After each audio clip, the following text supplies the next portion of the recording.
और कुछ नहीं कहता मैं, बस मेरी मैडम हिसाब दबा दो। कांग्रेस पार्टी में आज के बाद तू है, अब तक एक बंदा भी नहीं आया, उनके लिए 10 साल काम किया। कांग्रेस पार्टी के लिए मेरी बेटी ने अपनी जान तक दांव पे लगा दिया और सिर्फ ये इलेक्शन और पार्टी मेरी बेटी की जान लेगी। आशा हुड्डा के पास फोन किया, फोन भी नहीं उठाया गया है।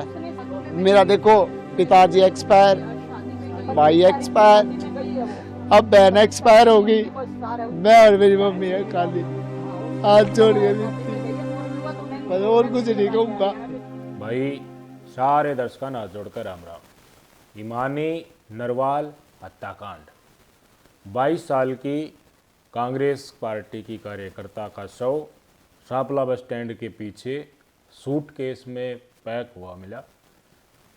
पुलिस को सूचना मिली, पुलिस पहुंची, पोस्टमार्टम के लिए भेजा तो जानकारी लगड़ के सामने आई कि भाई गर्दन घोट करके, गला घोट करके उनकी हत्या कर दी गई। परिवार के बयान भी आ गए, उनकी माताजी का बयान भी आ गया, उनके भाई का भी बयान आ गया। परिवार की स्थिति ये है कि पिताजी 10 साल पहले सुसाइड कर चुके हैं। 2011 में हिमानी नरवाल के भाई की हत्या कर दी गई थी। अब परिवार में हिमानी नरवाल की माताजी और एक छोटा भाई है, वो बचे हैं। 2 आदमी बचे हैं परिवार में, 3 आदमी परिवार से जा चुके हैं। 10 साल से कांग्रेस पार्टी की कार्यकर्ता थी। भारत जोड़ो यात्रा में भी काफ़ी लंबी दूरी तक राहुल गांधी की यात्रा में हिमानी नरवाल शामिल हुई। अब हिमानी के परिवार वालों का स्टेटमेंट आ रहा है, कह रहे हैं कि थू है कांग्रेस पार्टी के ऊपर। उनकी माताजी का स्टेटमेंट आ रहा है, उनके भाई के अलावा भी, कि इसी कांग्रेस पार्टी ने मेरी बेटी की जान ले ली, ये पार्टी खा गई मेरी बेटी को। वो राजनीति छोड़ना चाहती थी। स्टेटमेंट सुनाता हूँ एक एक करके। और आज जो हिमानी नरवाल का परिवार बता रहा है, हिमानी आज इस दुनिया में नहीं है।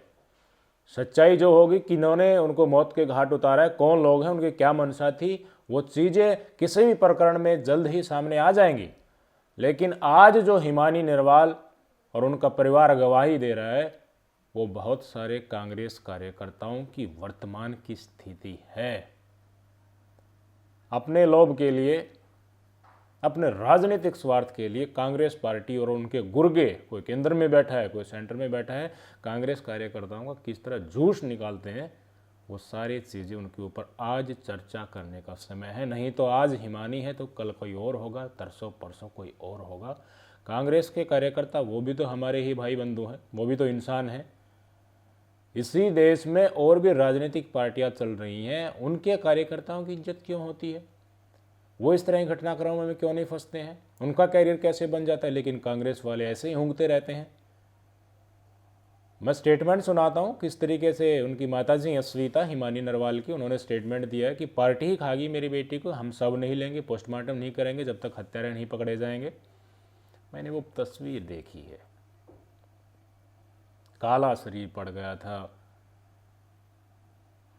सूटकेस में, नया सूटकेस लेकर उसमें बंधी हुई डेड बॉडी। कांग्रेस कार्यकर्ता की ये आज के दिन हमारे प्रदेश की स्थिति है। कौन है वो लोग, जल्द ही चीज़ें सामने आ जाएंगी। किसी के देखे दिमाग में तो घुसा नहीं जा सकता कि क्या उनके मन में चल रहा था, क्यों उन्हें घटनाक्रम को अंजाम दे। लेकिन परिवार ने साफ कर दिया कि उनसे जलन थी। हिमानी इतनी छोटी उम्र में, 22 साल में, केंद्रीय नेतृत्व से भी अच्छा संपर्क बना लिया, राजनीति में बहुत बड़ा सर्कल बन गया, उभर रही थी। तो जो पिट्ठू होते हैं ना, जो होते चमचागिरी करने वाले लोग, कुछ नहीं करना, बस कुछ नेताओं से संपर्क साधना, रिश्तेदारी निकालनी, उनको जलन थी और वो देखना नहीं चाहते थे। क्या यही प्रकरण था असलियत में? ये चीज़ें जल्द ही सामने आएंगी। पहले आप परिवार में उनके भाई का भी स्टेटमेंट सुन लीजिए, उनकी माताजी का भी सुन लीजिए। और कुछ नहीं कहता मैं, बस मेरी मैडम हिसाब दबा दो। कांग्रेस पार्टी में आज के बाद तू है, अब तक एक बंदा भी नहीं आया, उनके लिए 10 साल काम किया। ठीक है। कांग्रेस पार्टी के लिए मेरी बेटी ने अपनी जान तक दांव पे लगा दिया। जाति दुश्मनी हर वक्त उनके साथ रहती थी, क्योंकि मेरी बेटी ने मतलब 10 साल से अपनी पढ़ाई को भी मतलब साइड में रख के घर की तरफ ना ध्यान देते, सिर्फ इलेक्शन के पीछे। और सिर्फ ये इलेक्शन और पार्टी मेरी बेटी की जान लेगी, क्योंकि उसकी दुश्मनी उसी के कारण बनी है। डर था क्या? उस बात के लिए नहीं, मतलब जैसे पार्टी में उसका मन ऐसा, ये इलेक्शन के बाद ऐसा हट गया था कि भैया वो किसी पार्टी के साथ कह रही थी मैंने जॉब करनी है, मैंने मतलब अब मैं पार्टी में मतलब ज्यादा नहीं जाऊंगी। ये जैसे ये इलेक्शन हो रहे हैं कांग्रेस इनमें में भी- कब से जुड़ी थी वो? कांग्रेस में वो 10 साल से जुड़ रही थी। भूपेंद्र सिंह हुड्डा भी कह रहे हैं कि इसकी जांच उच्च स्तरीय होनी चाहिए। फिर अब तक आया कौन आया? कांग्रेस पार्टी का दिख रहा आपको कोई? हमारे घर जाके देखाओ, पूरी रात मैं और मेरी मम्मी और मेरे मामा जी थे खाली। आशा हुड्डा के पास फोन किया, फोन भी नहीं उठाया गया है। मेरी मम्मी के नंबर से फोन किया था, आशा हुड्डा के पास फोन भी नहीं उठाया। आशा हुड्डा मेरा देखो, पिताजी एक्सपायर, भाई एक्सपायर, अब बहन एक्सपायर होगी, मैं और मेरी मम्मी है खाली। हाथ जोड़ के विनती, बस और कुछ नहीं कहूँगा। अब आइए इस मुद्दे के ऊपर जो इस हत्याकांड से निकल कर आता है, जिसके ऊपर आज चर्चा करने की जरूरत है। जनता जनार्दन का आदेश होता है, पार्टियों की कार्यकुशलता होती है, इलेक्शन मैनेजमेंट होता है। जनता जिसको कुर्सी पर बैठाना चाहती है वो बैठ जाता है, और आप ढीला ढीला रवैया होता है तो कई बार आपकी सरकार आते आते भी चली जाती है आपके हाथ से। ये सब चीज़ें हमने अतीत में देखी है। सीटिंग गेटिंग का फार्मूला कौन लेकर के आया? जो विधायक बिल्कुल अपनी पूरी उम्र राजनीतिक सुख भोग चुके हैं, रिटायरमेंट से भी ज़्यादा उम्र उनकी हो गई है, उनको भी टिकट दिलाने वाले थे भूपेंद्र सिंह हुड्डा। 10 साल 20 साल 30 साल से फिर जो कांग्रेस कार्यकर्ता काम कर रहे हैं पार्टी के लिए, वो कहाँ जाएं? वो पानी मारते रहें इनके, या इनके लिए दरी बिछाते रहें, इनके आगे पीछे इन सेवकों की तरह घूमते रहें, दलाल बन जाएं क्या इनके? क्या उन कार्यकर्ताओं का भविष्य, उनकी मंशा को परखना या फिर उनके राजनीतिक कैरियर की महत्व देना कांग्रेस पार्टी का काम नहीं, भूपेंद्र सिंह हुड्डा का काम नहीं था? परिवार वाले चीख चीख कर कह रहे हैं कि इतना किया पार्टी के लिए, उनका एक आदमी भी अब तक नहीं आया है पूछने के लिए क्या हुआ क्या नहीं हुआ। जब ये बात मीडिया में आई तो आ रहे हैं, गले लगा रहे हैं आकर के। अरे लोकतंत्र है तो लोकतंत्र में आपका एक नेता पप्पू बैठा है केंद्र में, वो चाहता है कि कभी बनो, चाहे कितने साल में बनो, मुझे ही प्रधानमंत्री बनना है। और कोई कांग्रेस का नेता नहीं है पूरे देश में जो संस्कृति से जुड़ा हुआ हो, जो ये ना कहे कि फैक्ट्रियों में जलेबी बनते हैं, आलू से सोना बनता है, वगैरह वगैरह जो बातें चलाई जाती हैं। बस संविधान का राग गलाप दिया, लोकसभा में कुछ सीटें आ गई, उसके बाद आपकी नेता पोल खोल रहे हैं कि वो हमने झूठ चलाया था। बस जनता कभी ना कभी तो बीजेपी से दुख हो जाएगी और हमें राहुल गांधी के तौर पर प्रधानमंत्री बना देगी, बस यही। और नेता कहाँ गए देश के? कांग्रेस पार्टी के लिए पूरा जीवन कई पीढ़ियों ने खपा दिया, उनको क्यों नहीं पूछ रहे आप? युवाओं को मौका क्यों नहीं दे रहे? ये केंद्र की स्थिति है, उनको ही बनाना है इनको प्रधानमंत्री।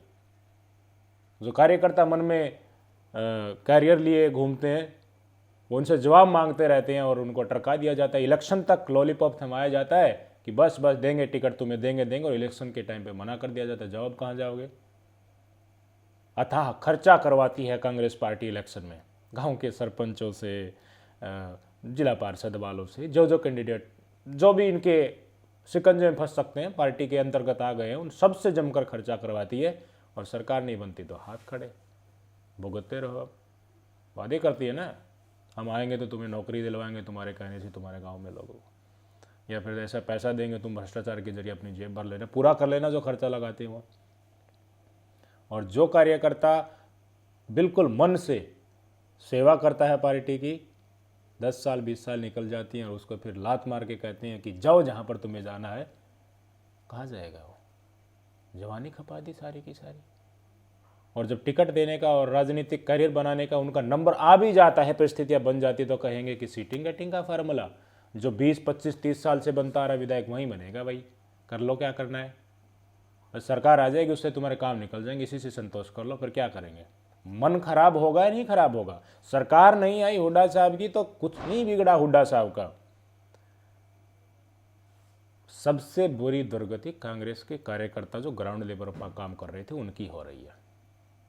क्या दुर्गति हो रही है? लोगों से आंख मिलाने के लायक वो नहीं बचे हैं कि तुम तो कह रहे थे ये करवाएंगे, बड़े बड़े वादे कर दिए थे, तुम्हारे तो सरकार ही नहीं आई, तुम्हारे तो अंदर की फूट ही खत्म नहीं हुई, तुम्हारे अंदर तो डिसिप्लिन ही नहीं है, और तुम तो जो वादे करते थे खटाखट उनको भी पूरा नहीं कर पाए। हिमाचल प्रदेश से जैसे सरकार में तुम हिंदू मंदिरों से अब पैसा मांगने लगे हो, वहाँ खटाखट चल नहीं रहा, तो दिवालियापन हो गया। बड़े बड़े ऐलान करके सरकार तो बना नहीं, लेकिन उसके बाद सरकार बना ली तो तुम्हारे पास पैसे नहीं है।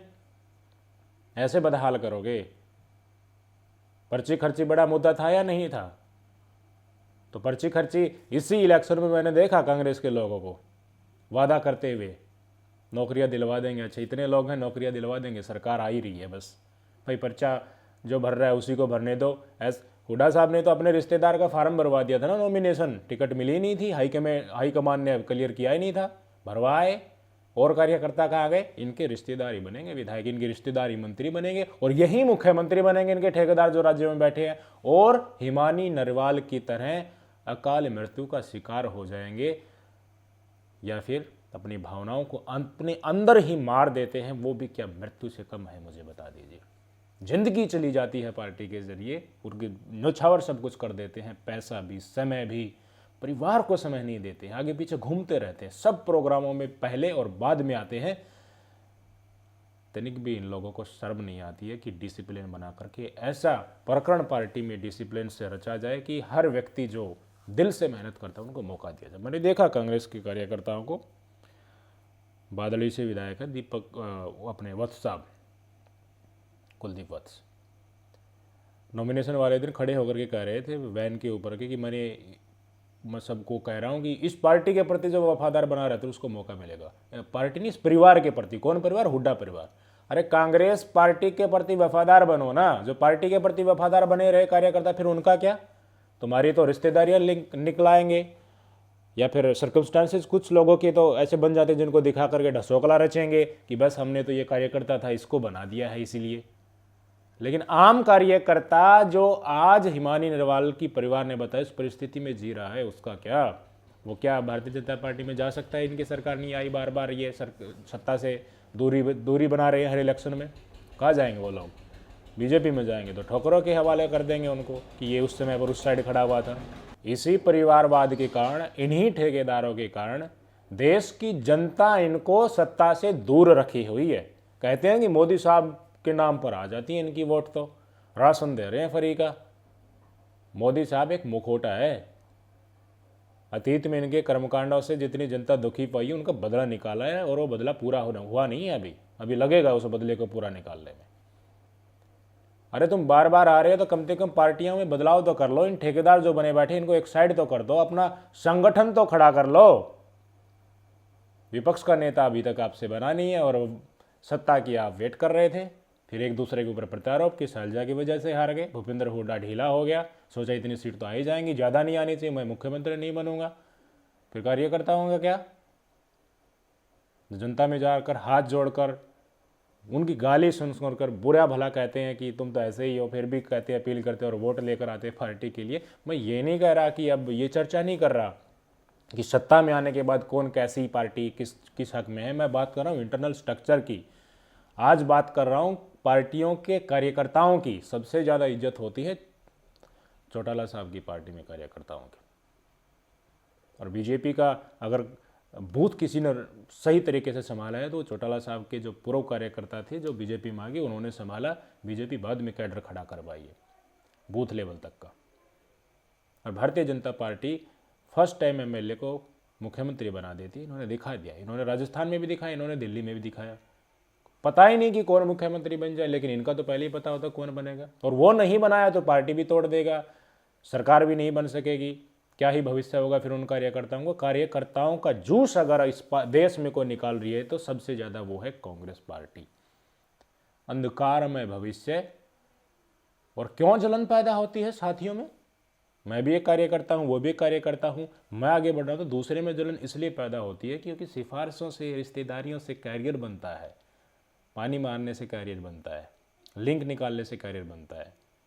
काम करने से, लगातार अच्छे मन से, तन मन धन से पार्टी के लिए काम करने से 10 साल, 20 साल, 30 साल निकल जाएंगे। बस चुनाव तक आपको भलो कर रखा जाएगा, उसके बाद कहा जाएगा जाना हो तो जाओ, रुकना हो तो रुको, हमारी सरकार है, तुम्हारे काम करवा देंगे हम। यही मिलता है कांग्रेस के कार्यकर्ताओं को।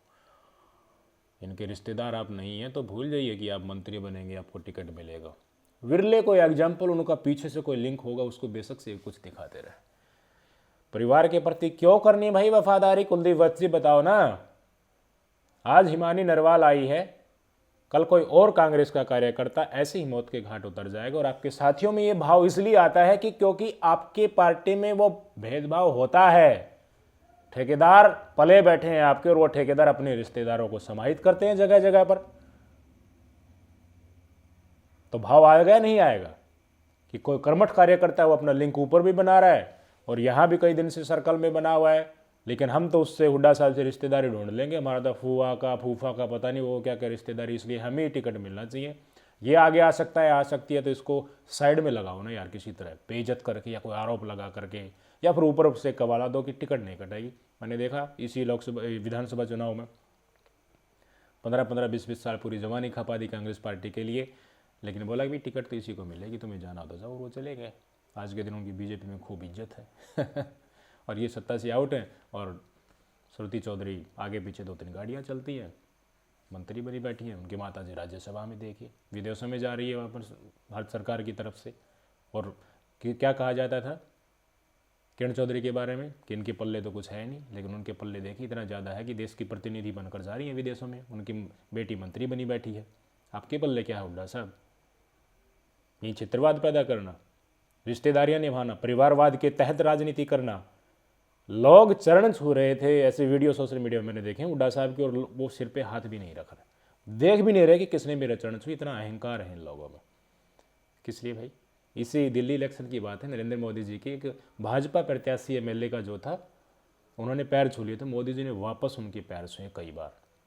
पड़पड़गंज से नेगी साहब थे, विधायक बने फिर वो। भाव दिखता है, व्यवहार से दिखता है, नौटंकी से नहीं। बहुत तत्काल बदलाव की ज़रूरत है। कांग्रेस के कार्यकर्ता देखिए, है तो वो भी इंसान ही, है तो वो भी हमारे ही प्रदेश के या देश के बासिंदे। ऐसा नहीं होना चाहिए कि हिमानी नरवाल की तरह उनका हाल उनके साथी ही कर दें और आरोप प्रत्यारोप चले, और भावनाओं को मार करके अपने अंदर समाहित करना सबसे बड़ा दुख का पल तो कार्यकर्ताओं के लिए वही होता है। डिसिप्लिन से काम करना चाहिए। अगर कोई कार्यकर्ता काम कर रहा है तो उनको मौका भी मिलना चाहिए। ये नहीं कि सारी उम्र उनको अपना चमचा बना करके रखना है, अपना सेवक बना कर, दास बना करके रखना है, और टिकट सीटिंग गैटिंग से देना आपको, आपके रिश्तेदारों को पर्चा भरवाना है। ऐसे करोगे तो जनता इन सारी चीज़ों को देख रहा है, हिमानी नरवाल के जरिए इन चीज़ों को देख रहा है कि तुम अपने कार्यकर्ताओं को भी क्या करते हो, क्या हशर उनका करते हो। भविष्य में तुम्हारा यही हसर करते रहेंगे और तुम वहीं बैठे रहोगे विपक्ष में, और तुमसे ऐसे ही नेता भी नहीं बनेंगे। देख लेना, जनता सब कुछ देख रही है। नमस्कार।